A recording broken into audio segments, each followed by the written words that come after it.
Olá a todos e a todas, meu nome é Sávio, sou do Movimento Correnteza e faço parte da União da Juventude Rebelião. E para hoje a gente vai estar fazendo uma breve explicação sobre esse livro aqui, Estado e Revolução, do Lenin, livro importantíssimo para a gente que aí está estudando marxismo, está querendo entender um pouco como funciona o Estado, para quem serve o Estado principalmente. Então segue a vinheta para a gente poder continuar nossa série e a explicação desse livro aqui, muito importante para o momento que a gente está vivendo.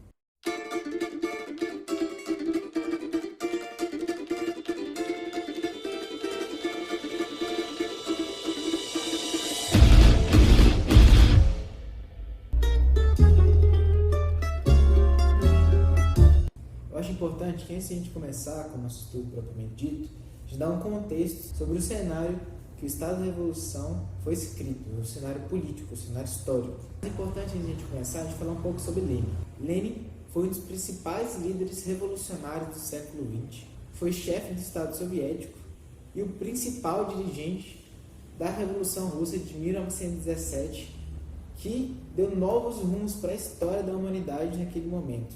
Em 1917, na Rússia, a Rússia estava no meio da Primeira Guerra Mundial. Em 1917, acontecem também duas revoluções na Rússia. A primeira em fevereiro, que foi uma revolução de caráter democrático burguês, e a segunda em outubro, que foi uma revolução de caráter socialista. O Estado da Revolução ele é escrito, a sua maior parte, entre esse período de fevereiro de 1917 a outubro de 1917, mais ou menos ali em abril, a partir daí. E nesse período estava acontecendo na Rússia um governo provisório, que eram chamados, que era o governo formado por elementos da burguesia. Só que nesse momento, como a revolução tem principalmente um caráter democrático burguês, o Estado do governo provisório, ele também assumia esse caráter. E Lenin, juntamente com os bolcheviques, passaram a denunciar que precisavam avançar com a revolução, precisavam também acabar com esse Estado de caráter democrático burguês e construir o Estado realmente do povo. E nesse momento, vários grupos do campo da esquerda passaram a apoiar e passaram a fazer coalizões e os seus interesses começaram a se mesclar muito mais com os elementos da burguesia do que os elementos dos trabalhadores, como os elementos mencheviques, os oportunistas e os sociais revolucionários daquela época. Então, colocando do outro lado os bolcheviques, que estavam junto com os trabalhadores para continuar a revolução. Então, o Estado da Revolução ele vem falar justamente desse contexto político da Rússia e para demonstrar qual a função do Estado, para quem serve o Estado e indicar os caminhos que o proletariado devia seguir na luta contra a burguesia naquele momento. E para mais informações históricas desse contexto, procurem o livro História do Partido Comunista Bolchevique, das edições Manuel Lisboa. É à venda com o jornal A Verdade, a gente vai deixar o link aqui do Instagram, e também pode ser achado no site marxist.org. Tá? Então a gente vai deixar também o link aqui embaixo.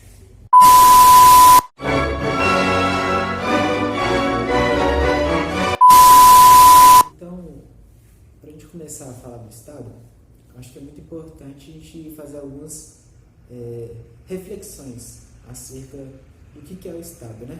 Antes já de começar propriamente dito.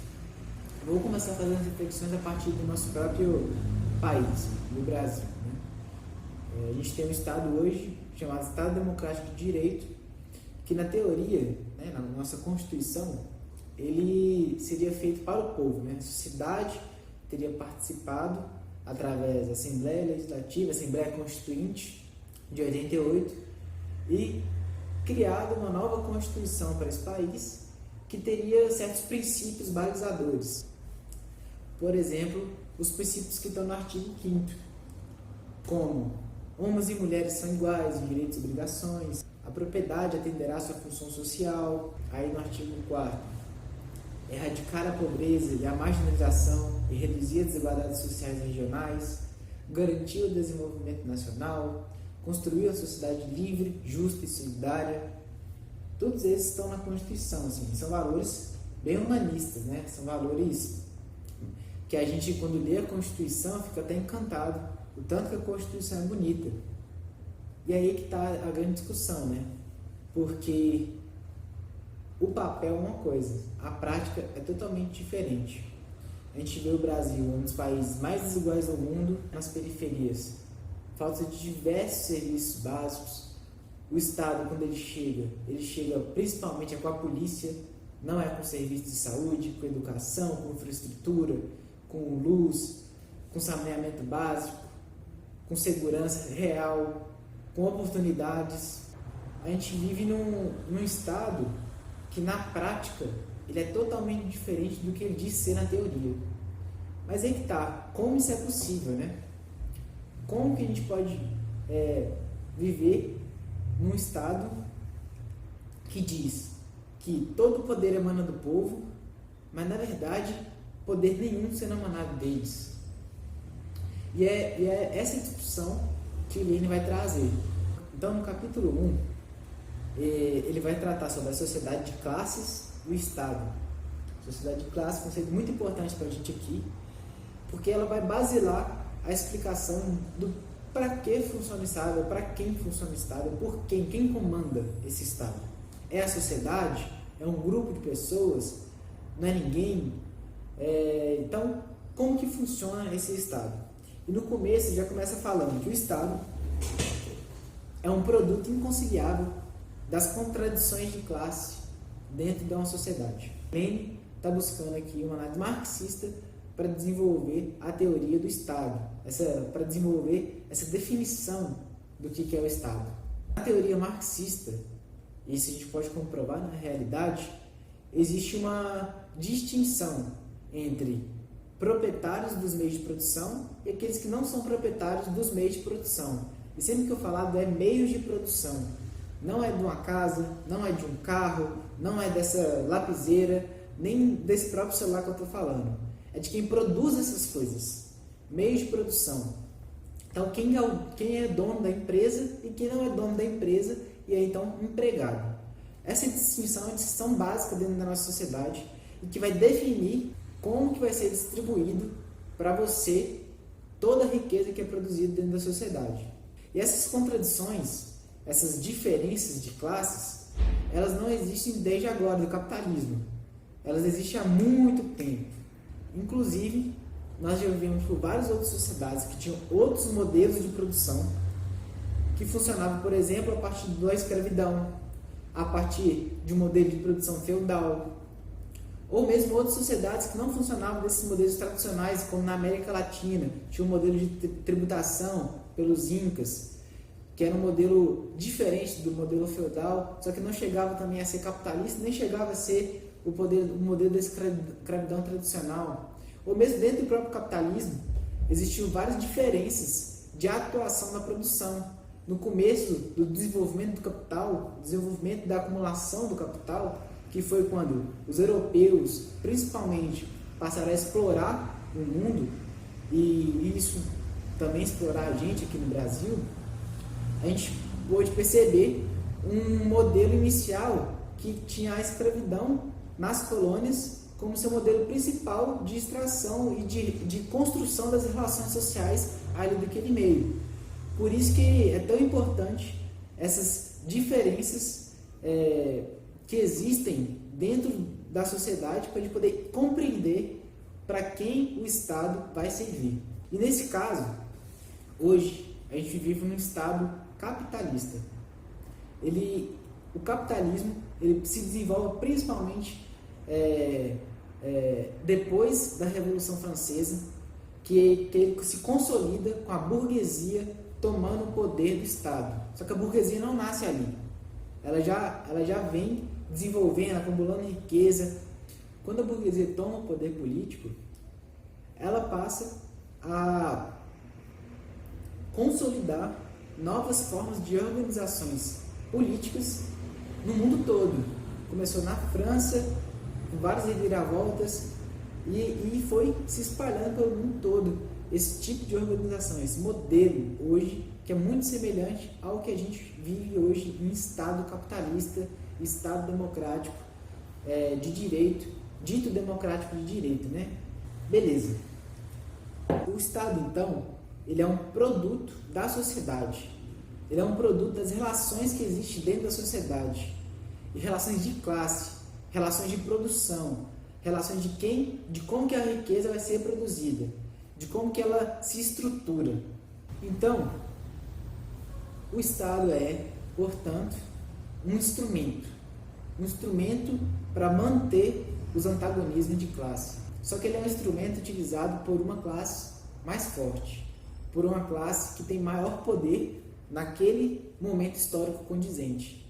Por isso que a burguesia, ela nem sempre foi a classe mais poderosa na história. Tiveram outras classes, outros grupos, outras categorias que conseguiram dominar o poder político e, por isso, dominar o poder do Estado. Um exemplo disso é porque a gente teve já feudalismo na história da humanidade, nós já temos um regime de escravidão. Na época da Grécia, era um regime democrático, dito democrático, só que era um pequeno grupo que eram considerados cidadãos, enquanto a vasta maioria das pessoas, estrangeiros, mulheres, eram considerados escravos, ou se não eram escravos, não tinham poder político. Por isso o Estado ele serve a uma classe, é um instrumento da classe mais forte para poder oprimir a classe mais fraca. No caso do capitalismo, a burguesia, ela que detém o poder político, ela que detém o controle do Estado, e ela vai utilizar o Estado para oprimir o empregado, o trabalhador, aquele que não tem o meio de produção. E por que o Lenin vai estar falando isso? Existiam vários grupos políticos, e isso é normal dentro da sociedade, que pensavam diferente como que o Estado funcionava, e como que deveria ser o Estado dali para frente, quando o trabalhador estava começando a estar no poder. E por isso que o Lenin vai fazer uma luta política muito intensa dentro da sociedade russa daquele momento, que é a função desse livro aqui, para mostrar para as políticas que o Estado ele tem que servir a uma classe, que os interesses de classes eles são inconciliáveis. Não tem como você conciliar os mesmos interesses da burguesia com os interesses do trabalhador. Quem tem o meio de produção não vai querer simplesmente distribuir suas riquezas, fazer o bem público por livre e espontânea vontade, por benevolência. Por isso que o caráter do Estado burguês ele não consegue servir à classe trabalhadora. Ele não consegue garantir as condições de dignidade para o trabalhador que produz as riquezas. E por isso que esse caráter desse Estado, ele não é possível fazer qualquer tipo de conciliação de interesses que possa garantir tanto o lucro do empresário, o lucro do banqueiro, o lucro do industrial e, da mesma forma, garantir a dignidade do trabalhador. São duas coisas que não conseguem. E ele estava fazendo isso para, principalmente, fazer a luta política com grupos políticos que eles chamam, por exemplo, citados por eles, os sociais e revolucionários, que acreditavam que era possível fazer uma conciliação de interesse naquele momento e criar um Estado onde todo mundo pudesse ganhar, ou outros grupos que acreditavam que se pudesse criar um Estado em conjunto e que esse Estado ele, naturalmente, sem qualquer interferência mais forte, mudaria o seu caráter e passaria então a servir aos trabalhadores com a burguesia benevolente, tranquilamente, optando por se abster do poder político e se abster também do seu poder econômico para que a sociedade possa ser uma sociedade realmente justa.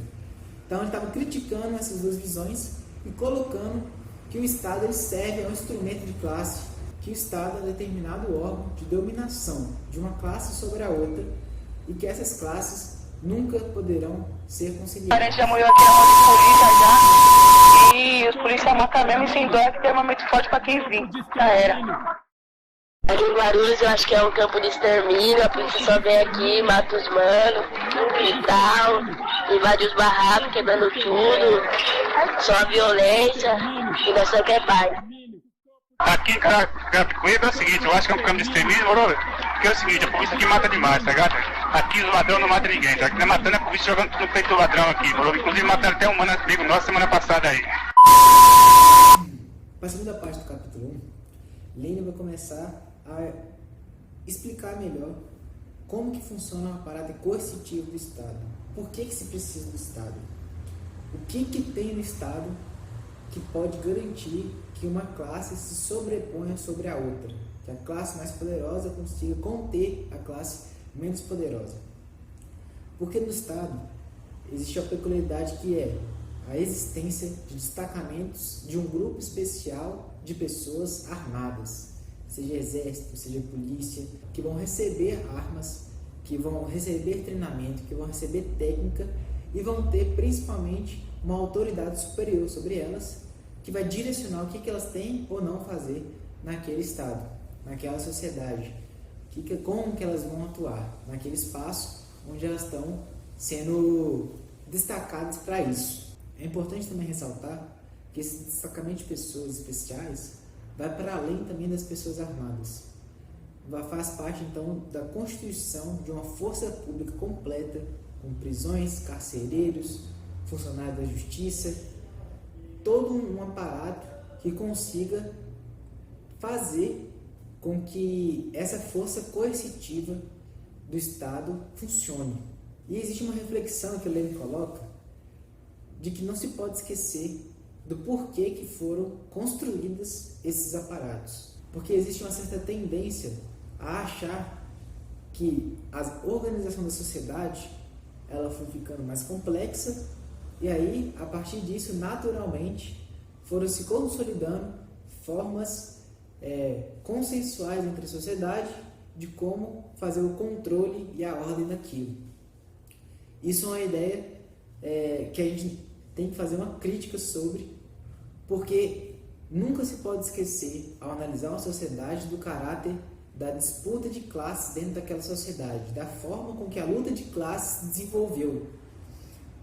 E na nossa sociedade capitalista, a gente tem todo esse aparato extremamente organizado, extremamente bruto, extremamente violento, justamente porque dentro da sociedade capitalista, as divisões de classes e o antagonismo entre elas, a distância de que uma classe que não tem os meios de produção está da outra classe que tem os meios de produção.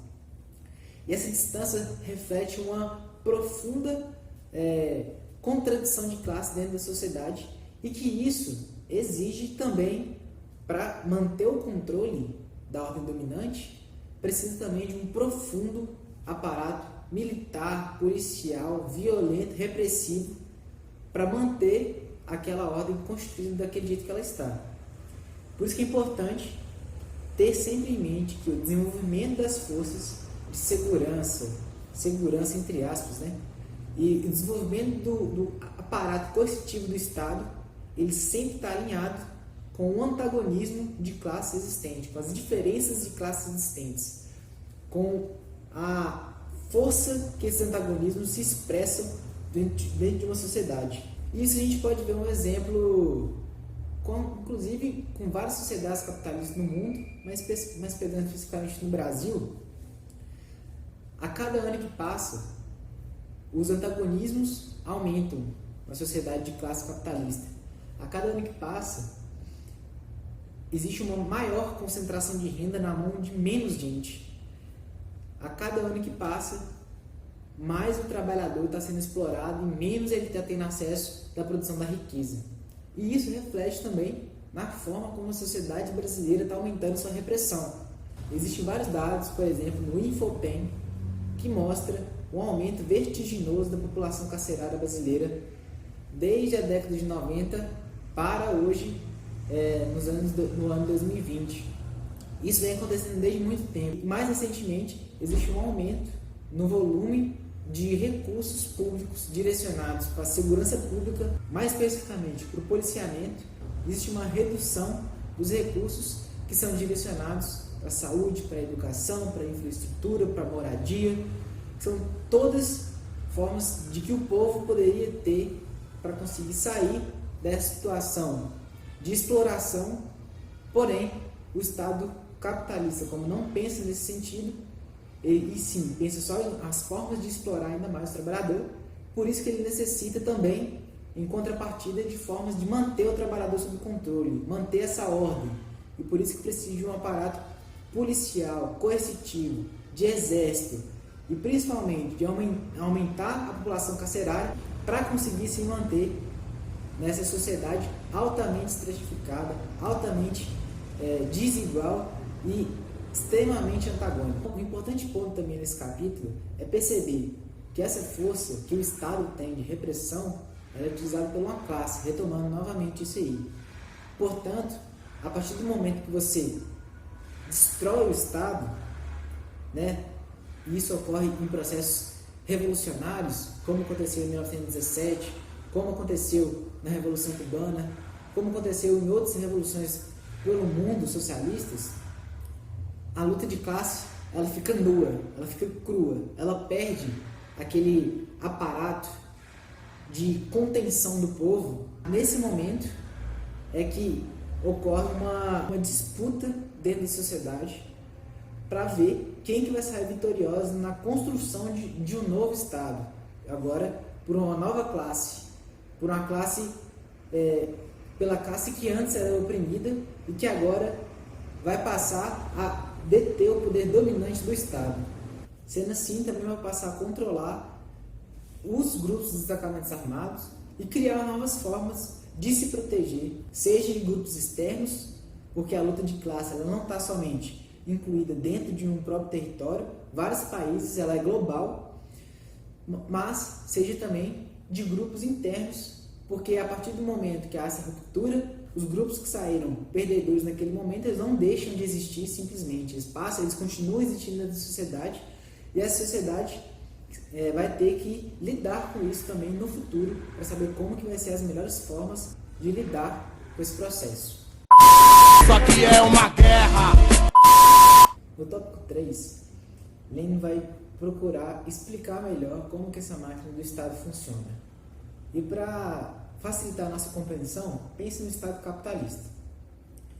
Ele funciona a partir de arrecadação de impostos. No nosso caso do Brasil, por exemplo, o pobre paga muito mais imposto, proporcionalmente falando, do que o rico.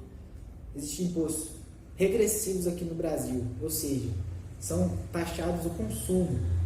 E a renda é pouco taxada no Brasil, seria os impostos progressivos. Então, se pensar de maneira geral, proporcionalmente, os impostos são mais pagos pelo pobre do que pelo rico. É importante também ressaltar que o Estado ele também tem uma fonte de arrecadação com suas empresas. O Estado também administra empresas.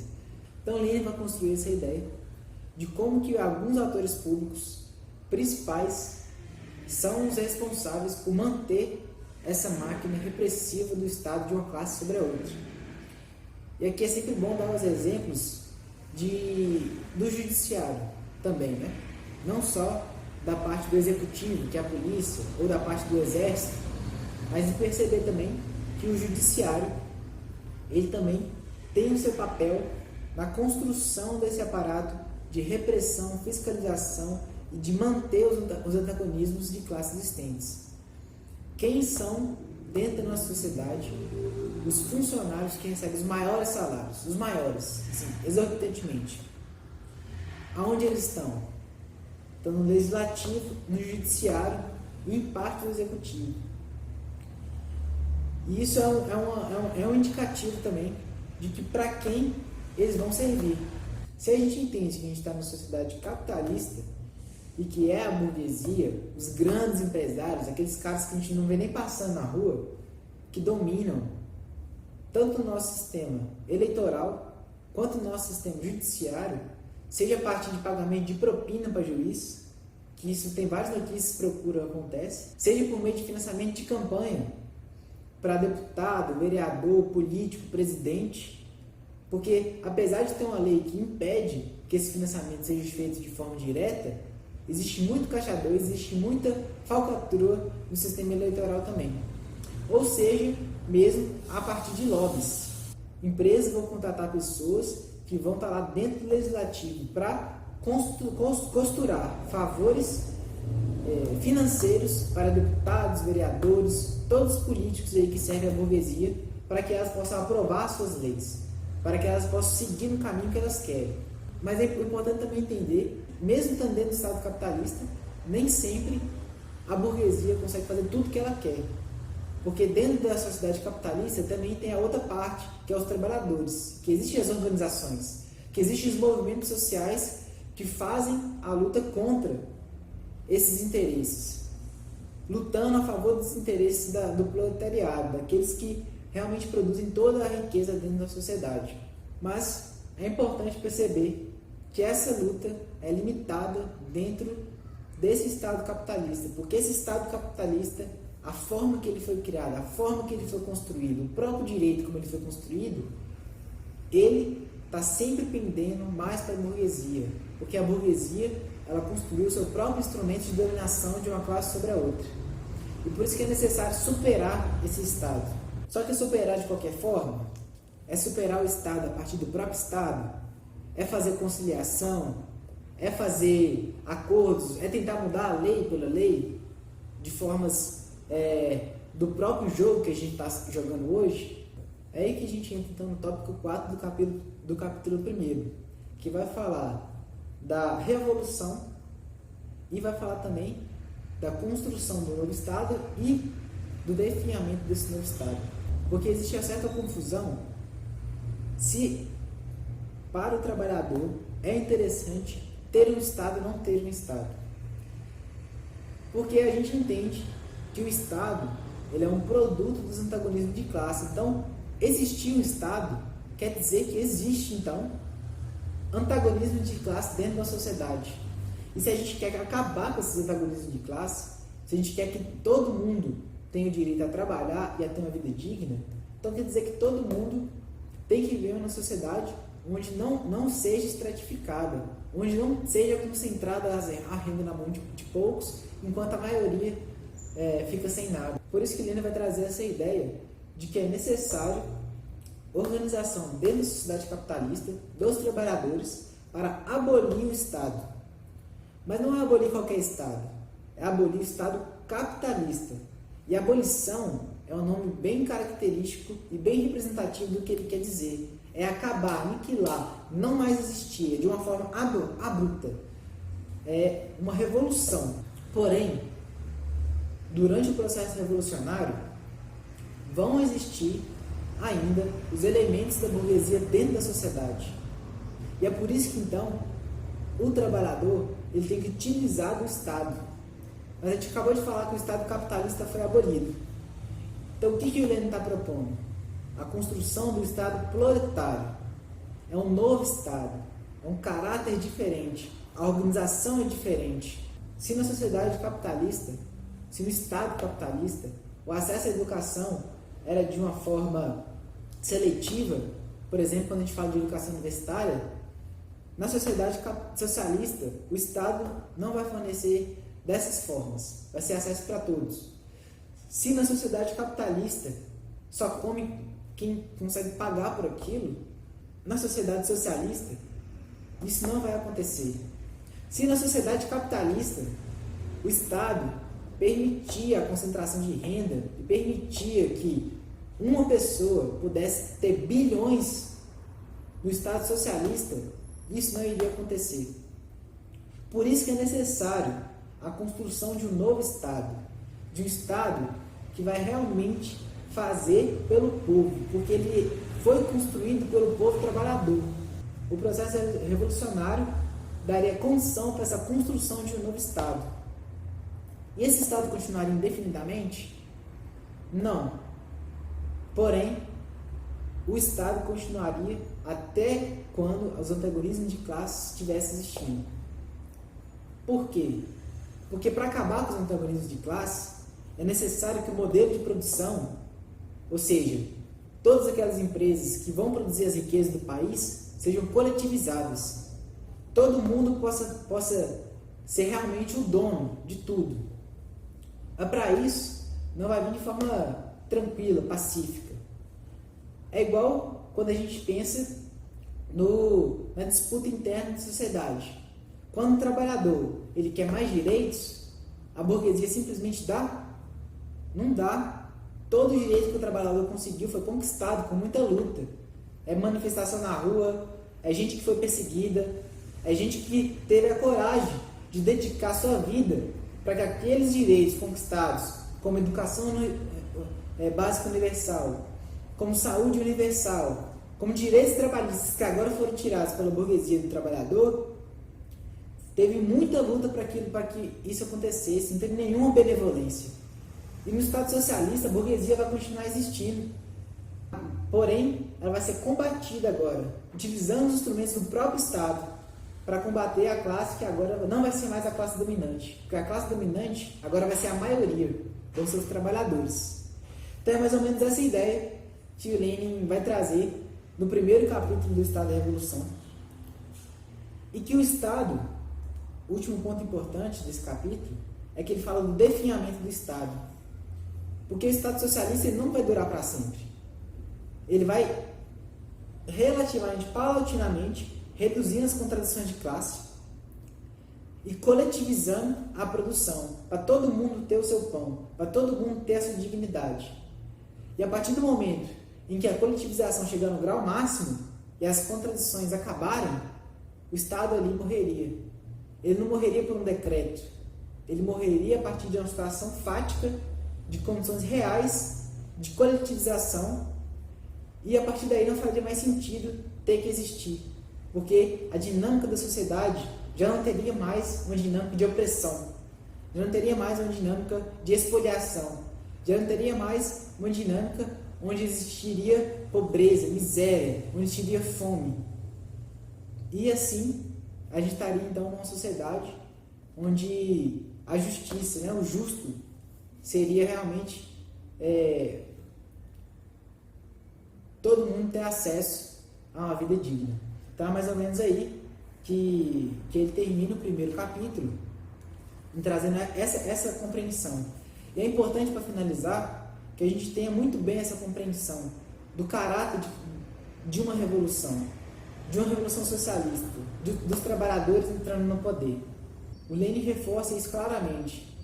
O Estado ele não vai alterar o seu caráter de maneira natural, não vai alterar o seu caráter de maneira conciliatória. A burguesia nunca vai ceder os seus interesses para que o trabalhador possa ter dignidade. E a gente consegue ver isso todo dia na realidade, seja em qualquer âmbito social que a gente estiver pensando, seja na formação dos salários, seja agora mesmo nessa epidemia do coronavírus, de como que o Estado fascista do Bolsonaro está tratando os trabalhadores, nem mesmo um auxílio financeiro para o trabalhador, para a informalidade, por causa dessa precarização do trabalho que está sendo colocada nesse país, que não é de hoje, já vem de muito tempo. Então, se nós queremos entender o que ele está dizendo, nós temos que entender que conciliação não vai levar a nenhuma disputa realmente efetiva quando se fala da melhoria da qualidade de vida do povo. E então finalizo aqui esse primeiro episódio. Para quem gostou, peço que curta, que compartilhe e que também faça nos comentários o que gostou, o que não gostou, se tem algo que acha que pode melhorar e se tem temas que a gente pode também trabalhar para poder divulgar informação, divulgar conhecimento, compartilhar aquilo que a gente sabe e nos organizar de forma produtiva e comunicativa nesse período que principalmente a gente está ficando muito tempo em casa, quem pode, né? E é mais ou menos isso. Muito obrigado, gente. Prazer estar com todo mundo. E é isso. Valeu!